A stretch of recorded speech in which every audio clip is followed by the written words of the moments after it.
For context, I had been with my ex-fiancé Rob for 3 years when we got engaged and when he decided to start cheating on me with my sister. My sister, Nora, is 2 years younger than me and was always a jealous brat. Whatever I wanted, she always wanted the exact same thing, and most of the time, she got her way. Our parents would totally coddle her the entire time she was growing up, and I guess that's why she grew up to be a spoiled, entitled, and insecure brat. It didn't bother me that she always got her way. It also got on my nerves that she was a huge copycat, and then she would pretend like I was the one copying her. Whenever we even thought about these things, my parents would intervene and ask me to let it go, since these were petty things and I needed to be the bigger person. But honestly, I was sick of being the bigger person all the time just because I was older, and eventually my relationship with my sister became really bitter, and I was glad to leave for college because that meant that I wouldn't have to stay in the same house as them anymore. And college is where I met Rob, and we became friends. He was the one who asked me out after almost 2 years of crushing on each other, but never making a move because we were too scared to ruin our friendship. But I guess around the time we graduated, he worked up the nerve to finally do it, and I said yes to going out with him, which was probably the biggest mistake of my life. Because after dating for 3 years, he decided to ask me to marry him, and once again, I said yes. We had already met each other's families by then, but because I was not very close to my family, he had only met my folks a handful of time. However, after we got engaged, there were a lot of instances where he met my family more and included Nora. I never really suspected anything because when the two of us were together, Rob never gave me a reason to doubt him. He seemed pretty head over heels in love with me, and I loved him. So for me to even think that he would end up cheating on me with Nora, it seemed too unlikely to happen. Now, looking back on it, I guess he was just a really good actor and did a fantastic job of convincing me that nothing was going on, when in fact, he and Nora had started flirting behind my back a couple of weeks after we got engaged. Of course, Nora had been the one to initiate it. I know that for a fact because she had confessed to it. And Rob had held back for about a month or so before he finally started responding to her advances. Unfortunately, by the time I even found out about any of this, there was just 1 week left to go for my wedding. The only reason they had even decided to tell me that they had started having an affair was because Nora had managed to get herself knocked up by Rob, and by the time they told me about it, she was already 9 weeks along. Pretty much everybody knew about it before I did, which is why they had called for a family meeting a week before my wedding, and I had actually expected it to be a surprise for me or something, but I had left this so-called meeting in tears that day. And 2 years have passed since then, but it's still the worst day of my life. My parents were there, Rob's parents were there, and of course, Rob and Nora were also there. They sat me down and the two of them told me that a couple of weeks after my engagement, Nora had reached out to Rob and started flirting with him. And he hadn't responded at first, but slowly he started warming up to her because she was funny and kind of cute.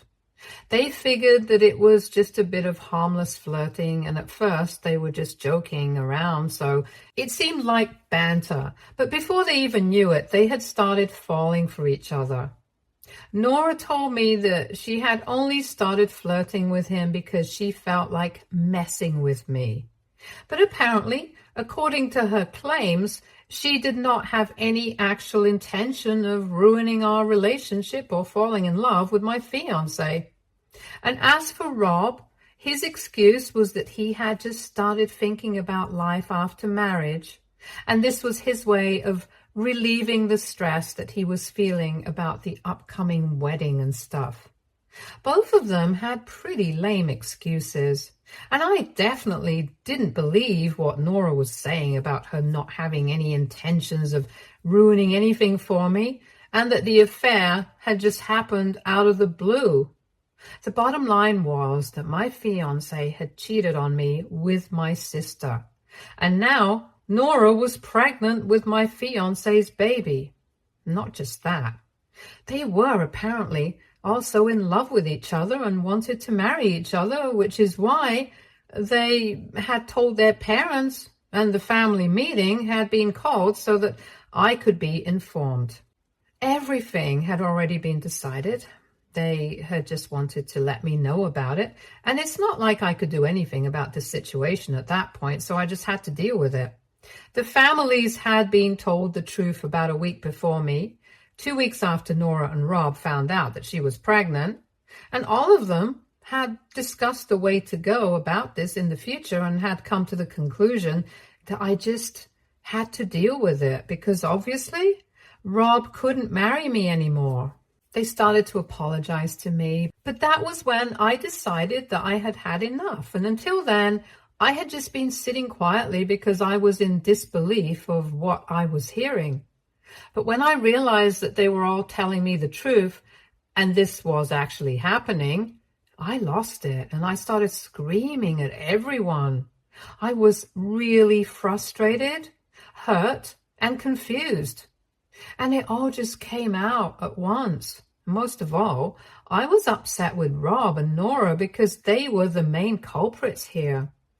I screamed at Rob for almost 5 whole minutes and cursed him out, and he just heard me out quietly. And then I finally addressed Nora and told her that I didn't buy any of the baloney that she had been feeding to everyone else, that she did not have any intention of ruining my relationship with my fiancé, because knowing the kind of person they were, that's probably what she had wanted all along. And now that she was pregnant with my fiancé's baby, she was probably very proud of herself.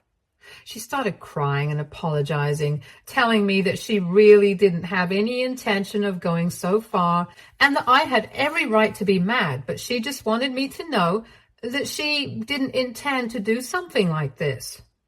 But I just couldn't take it anymore. I ended up slapping her right across her face, and then she stayed silent. After that slap, nobody had anything to say anymore, and I left. That was the last time that I saw Rob, Nora, or anybody else from my family in person.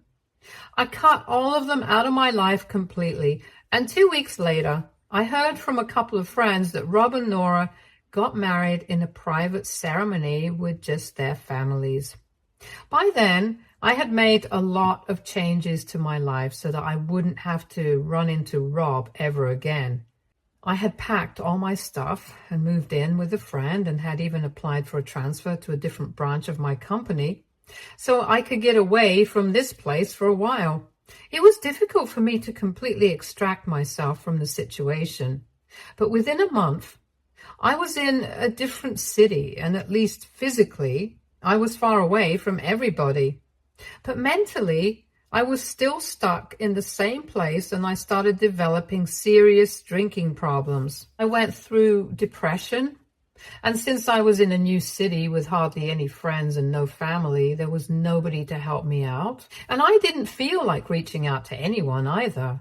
Eventually, I stopped showing up at work too, and within a couple of weeks, they had fired me. But I still stayed there for about 2 or 3 months more. I stayed away from my hometown in that new city for a while, after I was laid off, just so that I could escape from everything until I finally ran out of money.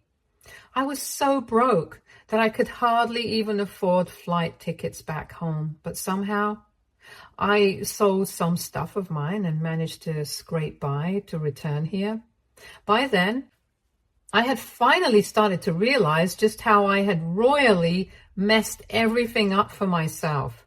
And I didn't even have enough money to drink, which meant that I had to suffer withdrawal symptoms along with depression. In my head, I was over. But I guess there was just something in me that refused to give up that easily. So I flew back home and showed up at my best friend's house. Kylie, my best friend, had been my platonic soulmate since I was in kindergarten. And when I showed up at her house, I hadn't even been speaking to her because I wanted to forget everyone and everything. But when I asked her to help me out and broke down at her doorstep, she took me in, no questions asked. For that, I'll always be grateful, because when I couldn't turn to my own family, she was the one who looked after me. It was evident from my physical appearance that I was going through some serious problems, and she took care of me, helped me apply to new jobs, and let me live with her rent-free for almost 3 months until I finally felt healthier. She put me in touch with AA support groups and was even considering rehab, but I didn't want that. I was lucky enough to get better without rehab, and I even managed to land a decent job at a different company. I still stayed with her even after I got a job again, and she let me live with her for almost 8 months before I finally felt ready to live on my own again. And by then, I could tell that her boyfriend wanted to move in with her, and so did she. But they had been holding off on that for my sake. I didn't want her to make any more sacrifices for me, so I decided to move out after 8 months of staying with her. And even though I was still struggling to cope with everything mentally, I did feel much better, and soon enough, I was back on my feet. Almost 2 years have passed since my wedding got called off, and I have had no contact with anybody from my family since then. After I left, nobody even bothered to reach out to me, not even to apologize one last time. I wasn't close with my extended family anyway, and once I stopped speaking to my parents, I cut the rest of my family out of my life as well. And once our friends had found out what Rob had done, they had cut him off as well. So I had absolutely no clue what had been going on with them for the past 2 years. But 3 weeks ago, I heard from a couple of friends that Rob had unfortunately been in an accident and had succumbed to his injuries after fighting for his life for 4 days in the hospital.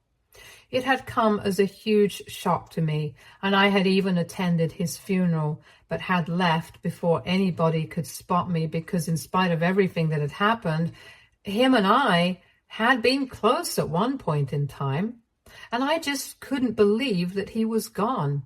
If I'm being honest, I still haven't come to terms with it fully. It's not like I'm still in love with him or that I haven't been able to move on, but I don't know how to explain it. It's just a huge shock because nobody could ever see this coming, and it's difficult to accept somebody's passing even when you hate that person. And as if that shock wasn't bad enough, my mother showed up at my house with Nora and Rob's daughter a couple of days ago and told me that she needed to talk to me on an urgent basis. I wouldn't have invited her in, but because she had the kid with her, I asked her inside. She told me that she had taken great pains to find out where I live because none of my friends had been ready to give out my address, and told me that she was really thankful that I had agreed to speak to her. She told me that she knew I had been there at Rob's funeral and that she and the rest of the family were still really sorry about whatever went wrong, but it was beyond their control. And then she told me that Rob and Nora did get married, but they are still paying for everything that they did wrong with me. My mother then started breaking down and told me that Rob had, of course, had to pay with his life, and that had been his punishment. But what she was going through was even worse because she has not only lost the love of her life, but now she's not even sure if her daughter will ever be able to grow up experiencing the love of her parents. And that's how I found out that Nora had been diagnosed with glioblastoma, and she has maybe 3 or 4 years to live at best, and 1 year at worst. She had been diagnosed about 4 months back, and even with treatment, it's very unlikely that she's going to make it because it's an aggressive form of cancer. And people hardly ever make it. The doctors were hopeful because she's still young and has led a healthy lifestyle so far, but even then, it's just going to extend her lifespan for a couple more years, and chances of making it for more than maybe 5 years are bleak. In the past few months, Nora had been a little hopeful because at least Rob was around and healthy, and she knew that her daughter would be taken care of because maybe in the future, Rob could remarry and her daughter would have both a mother and father, or at least just a father. But now she's absolutely shattered because her daughter has already lost her father to an unexpected accident. And in a couple of years, she's going to be orphaned when Nora leaves her side as well. Of course, my niece is definitely going to have her grandparents, but it's not the same thing. And it's not like my parents or Rob's parents are getting any younger. All of them are already either in their late 40s or in their early 50s, and that's obviously not the ideal age to be raising a child all over again. Besides, Nora believes that even if her daughter's grandparents are up to the task, it's important for her to know that her daughter will have at least one parental figure around even after her demise. That's why my mother had come to me, because after Nora found out that I had been there at Rob's funeral, she got it into her head that I was the only person whom she could trust with the responsibility of raising her daughter after she was gone. What was surprising was that even my parents and Rob's parents believed the same, and that's why my mother had come to speak to me, along with my niece, so I could at least meet her once before making up my mind.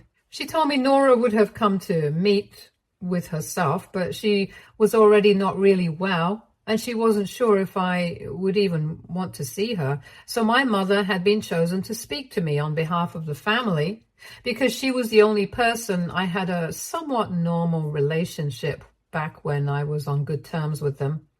After she told me the real reason why she had come to speak to me, I had already been thrown for a curveball because I really hadn't seen that coming. And then she started insisting that I agreed to raise my niece as my own daughter after Nora passes away, and told me that they would want me to spend more time with my niece before that as well, so that we could get familiar with each other and make the phasing process a bit easier.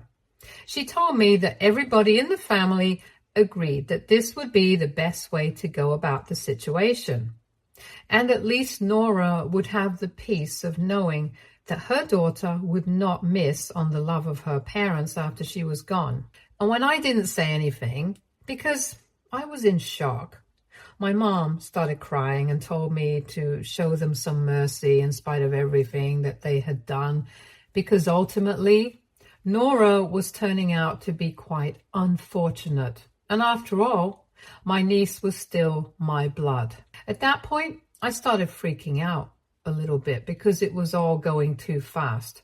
And I told my mother that I couldn't just make up my mind within an hour, especially about a commitment as big as this. I told her that I needed to think about a lot of things, and it wasn't just about what had already happened in the past. Even keeping that aside, this was a huge deal. And I couldn't just agree. At first, she told me that Nora would be heartbroken if I refused, and she was already pretty depressed and she would not be able to take it well if my mother went home and told her that I had declined. My mom started pleading with me, and I told her that I just needed some time to think about it. I wasn't accepting, and neither was I declining. I just needed some time to think things over, and I really didn't want to get upset in front of my niece because she was pretty young. So I requested my mother to leave so I could have some peace and quiet. Eventually, my mother did leave, but only after making me swear that I would contact her within a week and let her know about my decision. It has already been a couple of days since then, and I still have no idea what to do. I feel terrible about a lot of things, not just whatever had happened in the past. Of course, that still hurts when I think about it, and it hurts even more when I think about what's going on with all of us right now. I'm doing well enough in my life at the moment, but thinking about Nora and everything that she has lost, I honestly think that this punishment that she has received is far greater than everything that she did wrong. I'm just totally lost right now. I don't know what to do. And it's making me feel horrible about myself, because even if I forgive Nora, I know that I'm still not ready to raise a child. So AITA for not wanting to adopt my sister's child after she passes away. Edit. My niece's grandparents are more than ready to take on the responsibility of raising her after Nora passes away, but even they agree that they are not exactly the ideal candidates. All the financial aspects of raising a child are going to be taken care of by Nora and everyone else. But that's not even what I'm worried about, because even though I can't afford to be a mother right now, speaking from a strictly financial aspect, it's the emotional aspect that worries me. Ultimately, it's Nora's decision, and she, as well as everyone else, believes that I should be the one to raise my niece after Nora passes away, because I'll be able to form a maternal bond with her daughter. But the grandparents will always be just that, grandparents. I can understand where it's coming from, but I don't feel ready, and that's the problem here. Update 1. So today was the day that my mom had made me promise to get in touch with her, because 1 week has passed since she visited me. She had stuck to her promise and not tried to contact me even once during this past week, because I had told her that I needed some time to think and come to my decision, and I wouldn't be able to do that if she constantly kept badgering me. This week has been really difficult because the decision itself had been made. I just didn't know how to come to terms with it myself, or how to convey it to the rest of the family. But I had to do it for my sake and for theirs. So I just called my mother up today, invited her home, and I finally told her that I wouldn't be able to do it.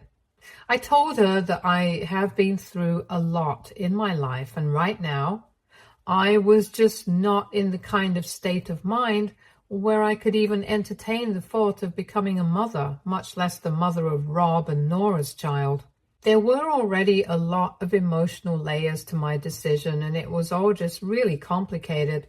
So I tried to keep it as short as possible. And I just told her that I was not ready to be a mother. It was a huge commitment, and I had thought about it really long and hard, and I was just not ready.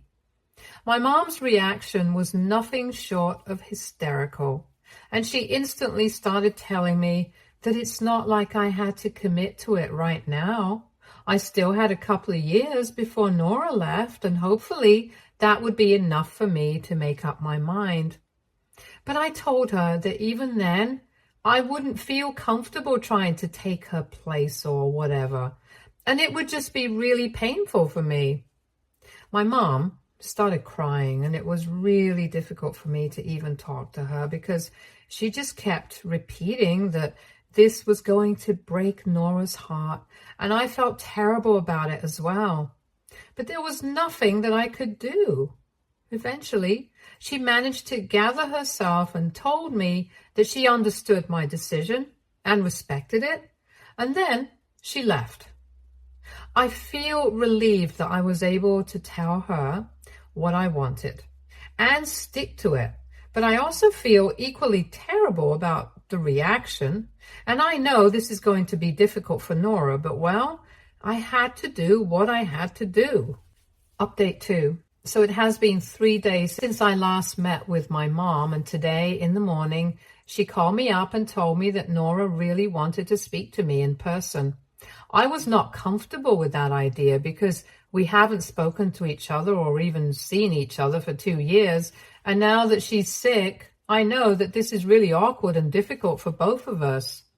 But my mom told me that she had been insisting on it for the past 2 days, and she knew that I wasn't comfortable with that idea, so she had to try to talk Nora out of it. But she was bent on that one thing. After thinking about it for a couple of minutes, I agreed because she was going through enough as it is. I guess at least I could see her once. We never got along in the past, but honestly, at this stage, I just feel bad for her because I don't have it in me to hate somebody who's lost everything. So after work, I went over to my parents' house after almost 2 years and saw my dad first. So I had a bit of an emotional reunion with him and we hugged it out. He apologized to me as well, and then I finally saw Nora. She had lost a lot of weight and was half of what she used to be as a person. I could see that she was sick. It showed on her face, and on top of that, I'm sure that the loss of her husband has taken a toll on her as well. Basically, she was not doing well, and I could see it. We had an awkward side hug, and then, without wasting any time, she just told me that she was really sorry about what she had done, but she had meant every bit of what she had said that day. That she really did not have any intention of ruining my relationship. As a matter of fact, she hadn't even expected Rob to respond to her advances at any point because he seemed to be in love with me, and that's why she had been hitting on him just to get on my nerves without doing any real damage.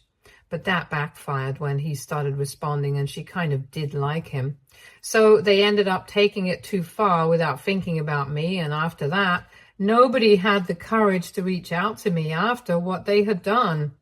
She told me that she regretted everything and that she would take it all back in an instant if she could. But she couldn't.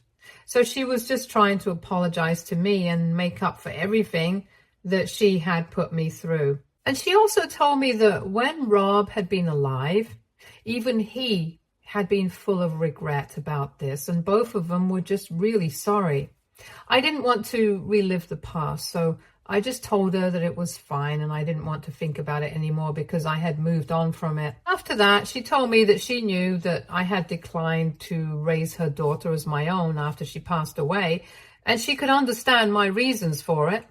But she also wanted me to know that even if I changed my mind at any point, she would still love for me to take my niece in.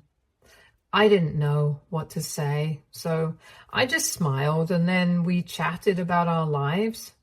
I spent almost an hour and a half with her before I started feeling tired because I had come straight from work to see her and she told me to go home. But she also requested me to stay in touch because she would really love to have an opportunity to make things right with me before it was too late. And I could see that she had tears in her eyes. I guess she had been holding that back the entire time I was there. But towards the end, she couldn't help herself, and neither could I. Neither of us allowed ourselves to cry in front of each other, though. I waited until I got home, and then I cried myself out. Not just about today, but about everything that has happened so far. And it feels like a huge burden has been lifted off my chest. I don't know what the future's going to be like, but I just hope that I can put the past behind me. Update 3. Hi guys, so Nora passed away last night, and the reason that I decided to post about it here is because exactly 3 years ago, on this very day, I had visited her for the first time after our huge fallout. It's obviously very tragic, but the timing is nothing short of poetic. And I just had to tell people about it without sounding insensitive. I did keep in touch with Nora in the past 3 years, and we have spent some time together. In the past couple of weeks, when her condition had started deteriorating, the entire family was by her side, almost constantly, and that included me. My feelings about her are complicated at best, and I don't know how to explain it, so I won't even try. But I do have a really close relationship with my niece. And even though I'm still not ready to adopt her or take the place of her mother, She and I have a special bond, and I'm going to make sure that she knows that no matter what, she's always going to find a parent, friend, and of course, an aunt in me. And to be honest, even if I had been ready to adopt her, I wouldn't have had the heart to take her away from her grandparents right now because both my parents and Rob's parents need this. I truly hope that they are both in a better place now, and I forgive them for everything. It's not easy, but I don't want to hold anything in my heart against them. Not anymore. So I'm letting go. Stay tuned for more stories from our girl relationships.